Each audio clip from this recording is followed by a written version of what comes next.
As a former coach and current teacher, I know that sports teach our kids so much more than how to play the game. And they did the same thing for me when I was a kid. While playing sports, I learned the importance of teamwork. I learned what it looks like to be a good loser and a good winner.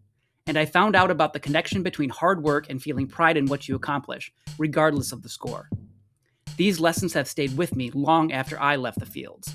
If you have young children in your life, you don't need to wait for them to get out to the diamonds, rinks, or courts to start learning some of those important lessons. Sideline Monsters Baseball Edition, a new book by Emily Harder, follows a young baseballer as they discover how to stay focused, brave, and joyful, even when the monsters get noisy.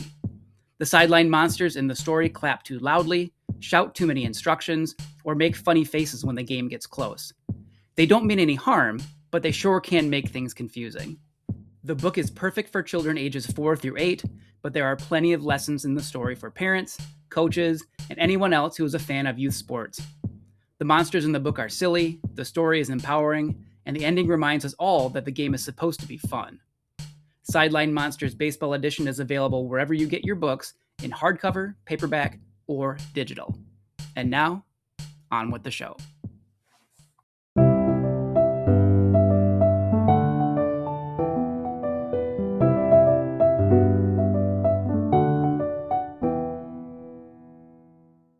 This is probably going to seem really aggressive and totally out of character for me, and I know that this doesn't fit the normal tone of the show.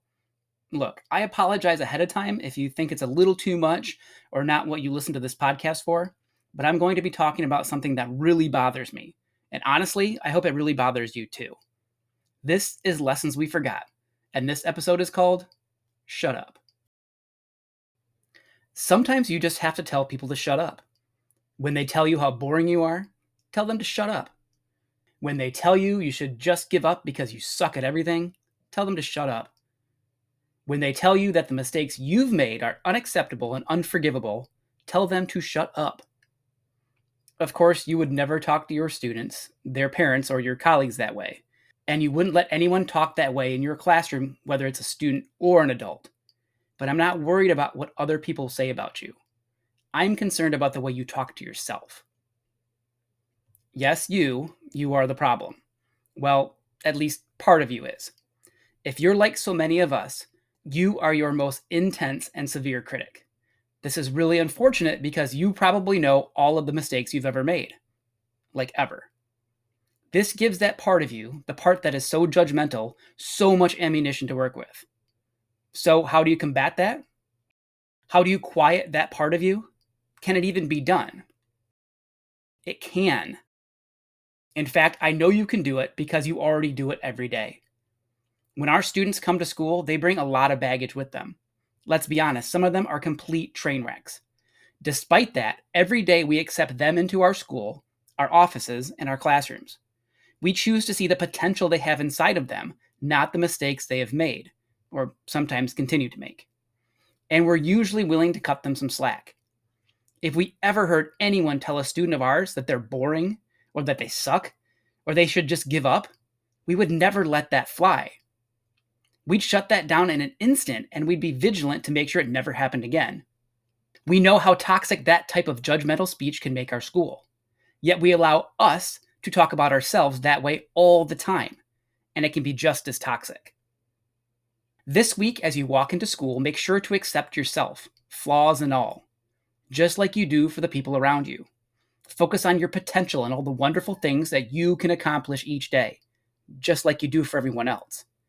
And if you find that voice in your head brings up something toxic or belittling or just mean, squash it, just like you do if it was being said about anyone else near you.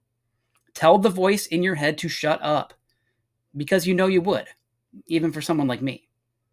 And if you do make a mistake, which we all will do, cut yourself some slack. You know you do that for someone else.